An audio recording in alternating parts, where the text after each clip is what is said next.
एक बड़ा अच्छा ही लाइन किसी ने कहा है कि कौन कहता है आसमां में सुराग नहीं होते, एक पत्थर तो तबीयत से उछालो यारो।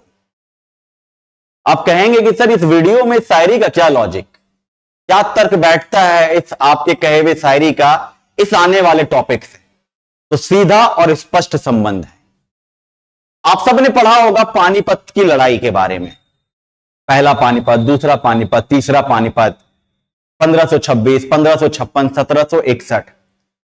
लेकिन क्या आपको पता है कि पानीपत की लड़ाई पानीपत में ही क्यों हुई? क्या वजह थी कि मुगलों ने हमेशा पानीपत जैसे मैदान को चूज किया, पसंद किया लड़ाई लड़ने के लिए? पहाड़ी क्षेत्र में वो क्यों नहीं जाते थे? तो आज तक आपने पढ़ा होगा कि पानीपत की लड़ाई 1526 में हुई, 1556 में हुई, 1761 में हुई। पानीपत की पहली लड़ाई बाबर इब्राहिम लोदी में हुई। लेकिन बहुत कम लोग जानते होंगे कि पानीपत की लड़ाई पानीपत में ही क्यों हुई। तो इस छोटे से वीडियो के माध्यम से मैं Prem Kumar, faculty Saint Peter's Law Academy, आज आपको बताने वाला हूं कि आखिर पानीपत की लड़ाई पानीपत में क्यों हुई। तो चलिए जानते हैं। आपने जाना होगा कि पानीपत की जो पहली लड़ाई थी 1526 में बाबर एवं इब्राहिम लोदी में हुई थी। बाबर और इब्राहिम लोदी में हुई थी। यह तथ्य है कि पानीपत की पहली लड़ाई 1526 बाबर और इब्राहिम लोदी में हुई। लेकिन सबसे बड़ा इंपॉर्टेंट सवाल है कि पानीपत में ही क्यों हुई। तो आइए उस कारण को जानते हैं।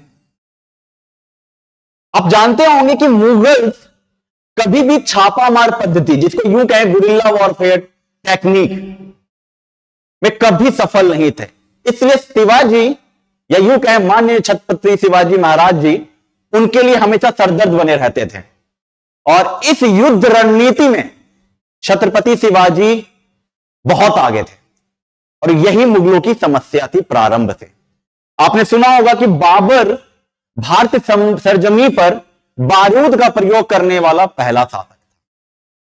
लेकिन एक सिद्धांत है, एक नीति है, एक लाइन है कि अगर आपके पास ज्ञान है, आप प्रदर्शित नहीं कर सकते, वो व्यर्थ है। If you have knowledge you can't express, it is useless. आपके पास बारूद है, उसका प्रयोग नहीं कर सकते तो वो बारूद व्यर्थ है। तो इसी चीज का बाबर ने बड़ी सरलता से प्रयोग किया। वो दो युद्ध नीति थी जिसने बाबर को भारत में अपना साम्राज्य स्थापित करने में महत्वपूर्ण भूमिका अदा की, और वो थी तुलगाना और तुलकाना। क्या है ये तुलगाना और तुलकाना? आइए देखते हैं। बाबर के पास मात्र 5000 की सेना थी, मात्र 5000 की सेना। और इस 5000 की सेना की बदौलत उसने इब्राहिम लोदी की 1 लाख की सेना को पराजित कर दिया। क्या यह संभव? अगर ये 1 लाख लोग दौड़ना भी प्रारंभ करें ना तो इस 5000 पर भारी पड़ेंगे, दौड़ करके भी कुचल के मार देंगे। लेकिन बाबर ने, मैंने क्या कहा, अपनी युद्ध नीति, अपनी कौशल का परिचय पानीपत के मैदान में दिया। और इस परिचय का स्वरूप था तुलगाना और तुलकाना युद्ध पद्धति। तो आइए सबसे पहले तुलगाना को जानते हैं। बाबर ने सबसे पहले क्या करा, उसने यहां पर अपने आर्टिलरी गन, या यूं कहूं तोपखाने को स्थापित कर दिया। और इस तोपखाने की बदौलत उसने इब्राहिम लोदी की सेना के केंद्र पर प्रहार किया, सेंटर पर अटैक किया। जब ये सेंटर पर अटैक हो रहा था तो इब्राहिम लोदी की सेना दाएं और बाएं और भागने लगी, या यूं कहे छितराने लगी। और उस समय दिल्ली सल्तनत में जब इब्राहिम लोदी की सत्ता थी, हाथियों का वर्चस्व था, हाथियों का वजूद था सेना में। तो ये दाएं और बाएं और भागने लग गए। तो यहां पे उन्होंने यूज किया तुलगाना। ठीक है, तुलगाना की वजह से उन्होंने केंद्र पर हमला तो कर दिया। अब ये जो दाएं और बाएं और भागने लग गए, यहां पे उनके खड़े थे घुड़सवार तीरंदाज।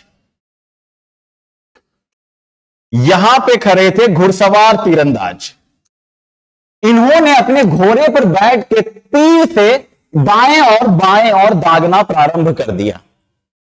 एक तो उन्होंने पहले केंद्र पर प्रहार किया, जब केंद्र पर सेना छितर करके दाएं और बाएं और भागने लग गई, तब जाकर के बाबर ने अपनी सेना की दाएं और बाएं ओर से घोड़े पर बैठे तीरंदाजों को यह सूचना दी कि अब यहां से तुम अटैक करो। ये दाएं बाएं भागेंगे, फिर ये केंद्र में आएंगे, और जैसे केंद्र में आएंगे हम फिर अपने तोप के गोले से प्रहार करेंगे। ये रही तुलगाना और ये रही तुलकाना। इस तुलगाना और तुलकाना की युद्ध पद्धति ने मुगलों को हमेशा सपाट भूमि पर युद्ध लड़ने में या यूं कहे विजय प्राप्त करने में महत्वपूर्ण भूमिका अदा करी। यही वो वजह है जिस वजह से अकबर को चित्तौड़ का किला जीतने में, क्योंकि चित्तौड़ का किला हमेशा पहाड़ी के ऊपर है, ये तोप के गोले को कैसे लेकर के ऊपर पहुंचेंगे? अगर यहां से तोप का गोला छोड़ेंगे तो भी ऊपर लुढ़क करके इन पे गिरेगा। इसलिए अकबर को चित्तौड़ का किला जीतने में 6 महीने लग गए, और उसने जीता नहीं, इनकी रसद आपूर्ति रोक दी, जो पीने की जल आपूर्ति थी उसमें जहर मिला दिया। अंततः कुछ लोग लड़ते लड़ते यहां शहीद हो गए। इसलिए मुगल कभी भी गुरिल्ला युद्ध नीति में परिपूर्ण नहीं थे, परिपक्व नहीं थे। इसलिए छत्रपति शिवाजी महाराज उनकी चिंता का विषय हमेशा बने रहे, जो कि महारथी थे गुरिल्ला युद्ध पद्धति में। इसीलिए मुगल्स ने हमेशा अपनी युद्ध नीति में सपाट भूमि का प्रयोग किया, ताकि वो अपनी बारूदों का स्पष्ट रूप से प्रयोग कर पाए। तो यह वो वजह थी कि पानीपत की लड़ाई पानीपत में होने की।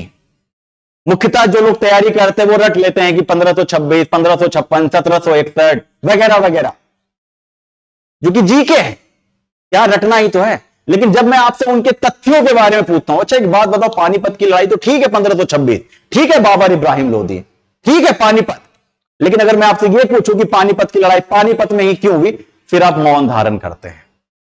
और ज्ञान वही है महासागर की तरह, जिसमें डुबकी लगाओ तो तैरने में मजा आए, वरना पानी तो नालों में भी बह रहा है। मुझे आशा होगी कि आपको इस वीडियो के माध्यम से आज ये पता चला होगा कि पानीपत की लड़ाई पानीपत में ही क्यों हुई।